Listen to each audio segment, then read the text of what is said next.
My sister forced me into inheriting a tiny storage shed while she took our father's $100,000 inheritance even though she never visited him in the hospital but at the back of the shed. I'm Chelsea. A few weeks ago, my father, who had been battling illness, passed away. I wish I could have shown him his grandchildren. Such words escaped my lips along with a sigh. I got married when I was 25. That was exactly 5 years ago. At my wedding, my father and I made a promise. I'll let you know first when I get pregnant, but that promise remained unfulfilled. That's about the only regret I have about my father. Since his illness was discovered a year ago, I've done everything I could for him. I regularly returned to my parents' home and visited the hospital with my mother. I increased the frequency of phone calls and video chats. I did everything I could think of. Still, I can't help but wonder, could I have done more? I muttered. My mother sitting next to me reassured me. You did well, Chelsea. Really? Yes, your father would be satisfied. Just then my sister Portia returned, and back, brought the lawyer. My sister entered the living room saying so. Behind her was a man in his mid-40s. I assumed he was the lawyer, and he handed me his business card. I'm Samuel, the attorney. Thank you for coming. Please have a seat. Excuse me then.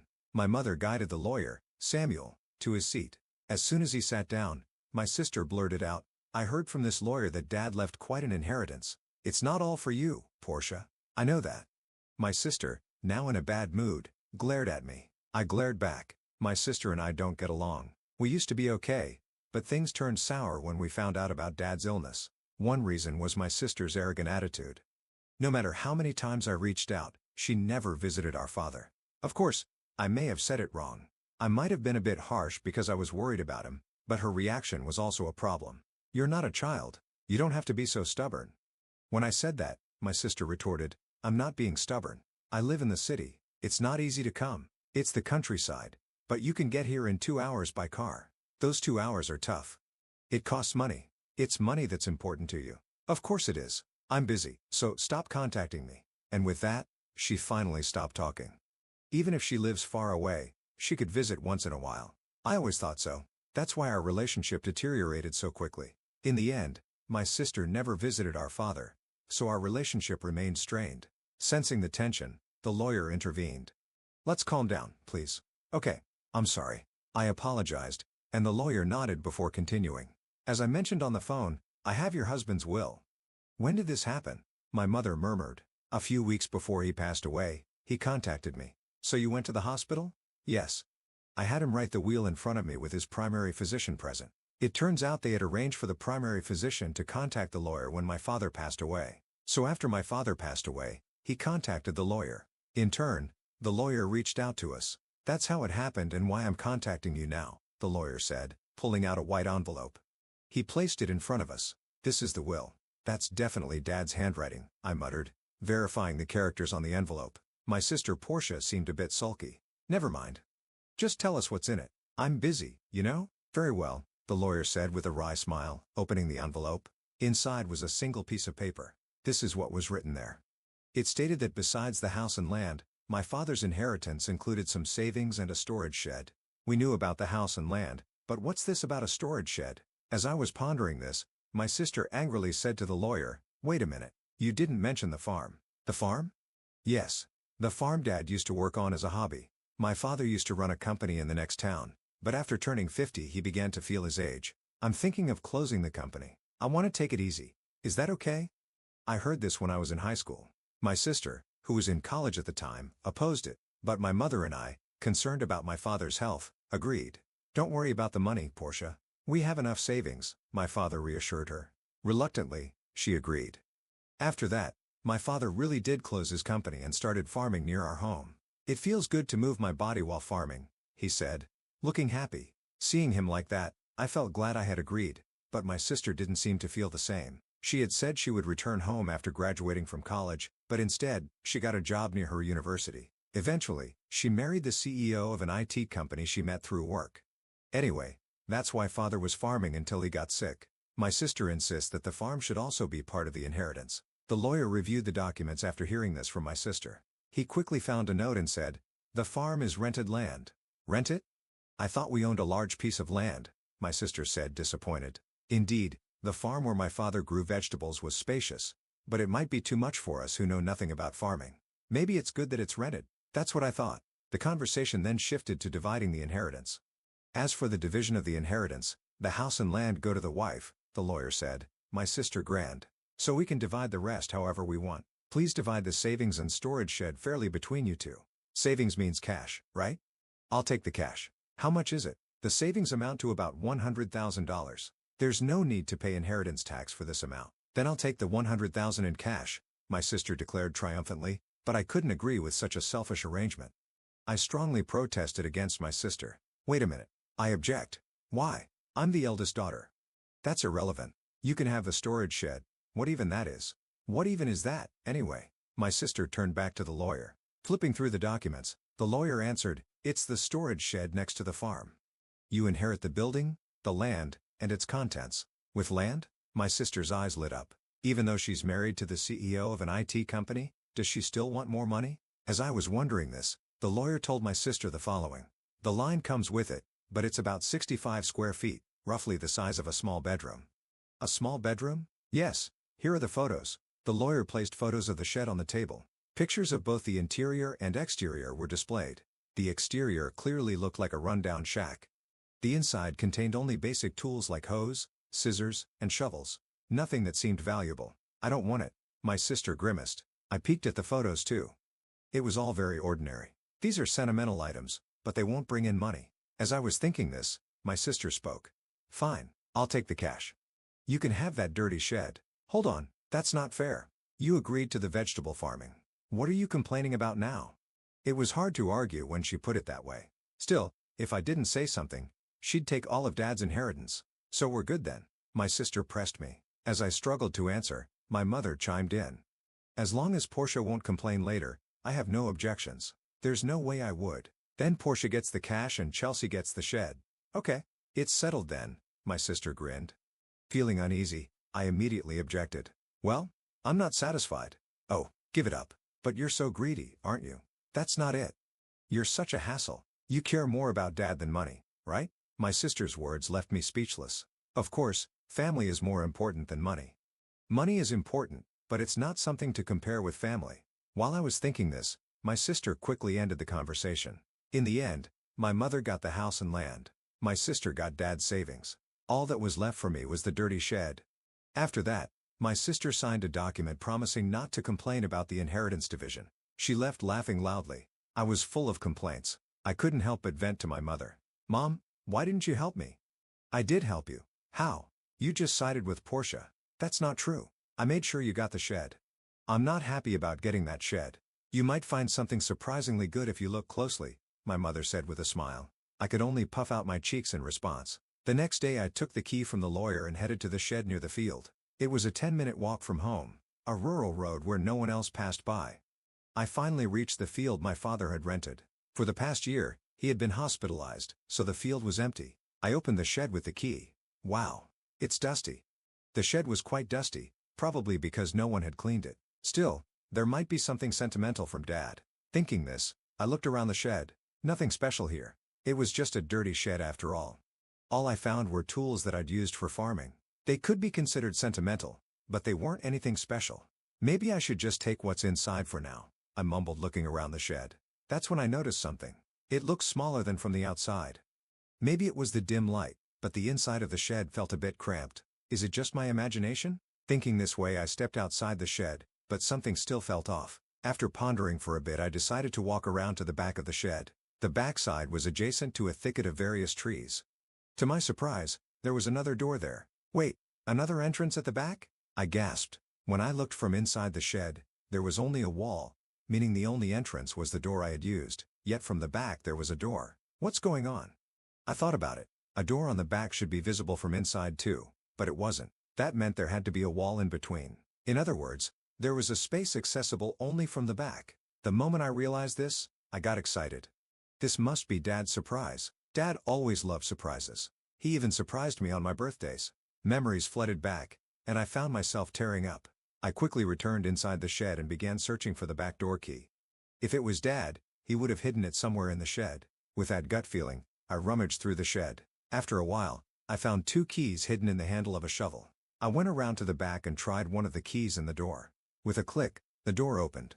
What could be in here? The space inside was indeed cramped, only about 3 feet wide. A large safe stood alone in the space. Is this from Dad's company? I recognized the safe.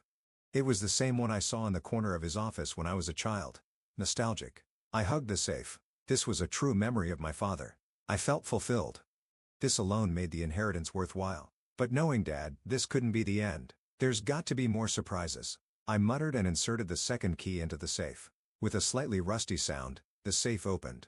What? No way. The moment I saw the contents, I was stunned. Inside was an unexpected inheritance. What should I do? Oh, I have to tell Mom. I locked the safe and rushed to my mother. After explaining the situation to her, I called my husband, and with his help, we moved the safe from my parents' house. Then it hit me. The contents of the safe were undoubtedly Dad's. However, if it's part of my inheritance, including the shed, I might have to pay inheritance tax. Better get this checked out thoroughly. The contents of the safe were clearly valuable. I decided to consult the lawyer. Inheritance tax? For that? You should. According to the lawyer, it's better to consult a certified public accountant. So I got a referral to an accountant from a friend. I left all the complicated matters to that accountant. Half a year passed in this way. Just when I thought things had finally settled down, my sister showed up near my home. What brings you here all of a sudden? Well, I had some business at our parents' house. So you stopped by? Yeah, something like that. My sister's behavior was strange. It's funny, no matter how you look at it. Even if my home is close to our parents, it's still a 20-minute drive. We're not the kind of sisters who would casually visit, especially after the tension of her dad's inheritance. It's not a relationship that comes to play carelessly. I couldn't shake off my suspicion as I looked at her. Meanwhile, my sister, acting a bit nervous, asked, "Can I come in?" "Sure, but what's the matter?" "I have something to talk about," my sister said, forcing a smile. Reluctantly, I let my sister into the house. After I served some coffee, she started to fidget and then began to speak. "So, did you win the lottery or something?" "What? No, I didn't." "Then did your husband get a bonus?" I tilted my head, puzzled. I never buy lottery tickets because I'm not interested. My husband, who's a salaried worker, does get a holiday bonus, but it's not that time of year. What on earth is she talking about? Confused, I asked her directly, "Hey, what are you talking about?" Suddenly, my sister got angry. "What? Are you making fun of me?" "No." "What are you talking about?" "Money. Money. You have it, don't you?" "Money? Yes, I heard about it." My sister began to speak excitedly. It was a story from a few days ago. Living in the city, my sister had run into our aunt by chance. The woman started the conversation like this. "I know how hard it's been for you since you lost your father. Are you doing okay?" "Yes, well, I visited him many times when he was sick." "Thank you. But you must be relieved, right, getting such a big thank you gift?" "Thank you gift?" "Yes, your sister sent me a $500 gift card as a thank you for visiting him." "A gift card?" Needless to say, what caught my sister's attention was the gift card. Hearing that I had sent it, she was convinced I had come into some extra money.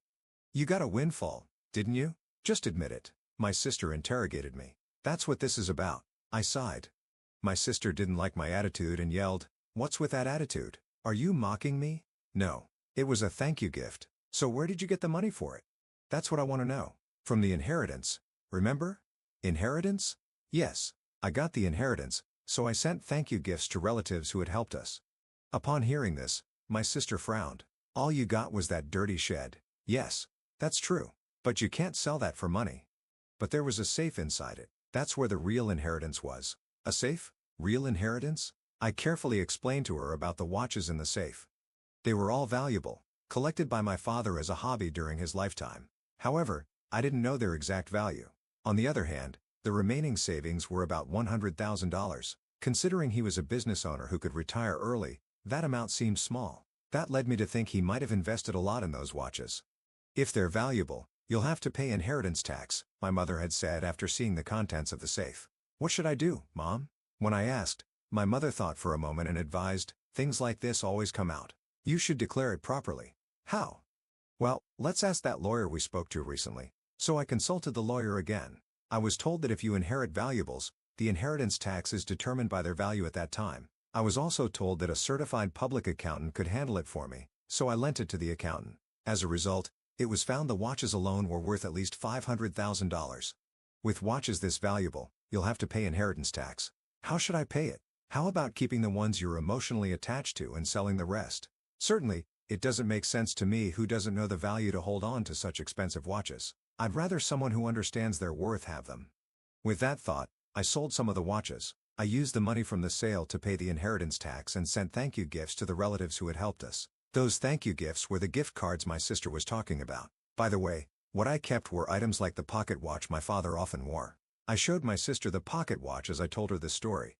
This one isn't expensive, but it holds the most memories for me. However, my sister frowned upon hearing my story. What? You don't have any left? No. There are still some in the safe.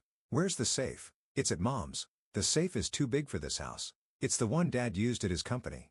My sister looked away, seeming deep in thought. I felt uneasy seeing her like this, but right after that, she stood up and said, "I'm leaving now that I know where the money came from," and left. Considering how money-minded my sister is, I thought she might demand some of the money from the watch sales. I was relieved she left without making a fuss. However, in my relief, I forgot the unease I had felt earlier. My sister isn't that understanding. I had forgotten that. I was reminded of this late that night when I got a call from my mother. "Chelsea, it's urgent. Come over right away." "What happened, Mom?" "It's just really bad." My mother was frantic and unclear. My husband and I rushed to my mother's house. As we approached, we noticed something strange. The area around my parents' house was lit up in red. "What's going on?" The reason became clear as we got closer. Several police cars were parked outside my parents' house. I pushed through the crowd and called out to my mother, "What happened, Mom?" "Well, Chelsea, you see?" According to my mother, it was after 9 p.m. Feeling tired, she had gone to bed already. Soon after, she heard strange noises. Sounds like someone searching for something came from beyond the door. "Oh, it's a burglar." That's what my mother thought instantly. However, she was the only one in the house. Feeling helpless, she decided to escape through the window. Looking back, she saw the light of a flashlight moving inside the house. This is definitely a burglar. Convinced, she ran to the neighbor's house and said, "Help, there's a burglar." Hearing this, the neighbor immediately came out. They too saw the swaying light my mother was pointing at and called the police thinking it was a burglar. However, it wasn't a burglar at all. It was my sister who had sneaked into the house. She had gone to rummage through the safe after hearing my story. Neither my mother nor the neighbor had any way of knowing this. Soon the police arrived, and naturally, my sister was shocked. Realizing she was in trouble, she tried to make a quick escape. Of course, it's her own family home, so there's no need to run. Yet in her panic, my sister thought she had to escape. In her rush, she bumped into the open door of the safe. Just then, the already unstable safe toppled over, falling right onto her as she tried to flee. So Portia got trapped under it? Yes, that's what happened.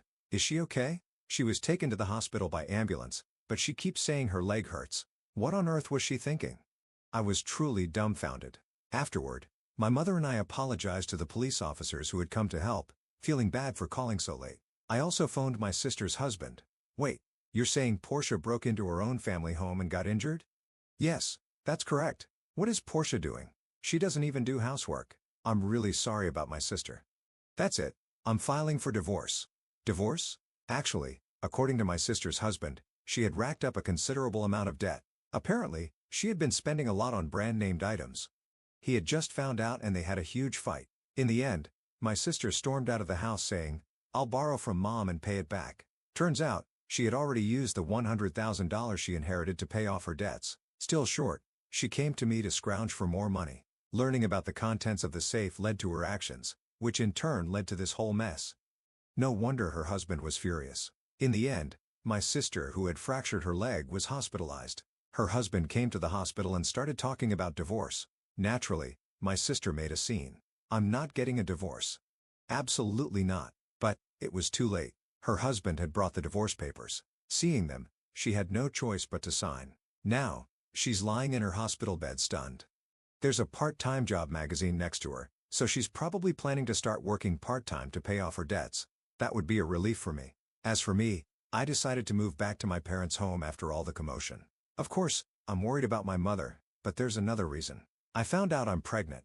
My husband and I talked it over and decided to move back home and have my mother help us with the children and childcare. I wish I could have told my father about the pregnancy while he was alive, but I'm sure he would be happy for us. So I'm looking forward to giving birth to a healthy baby.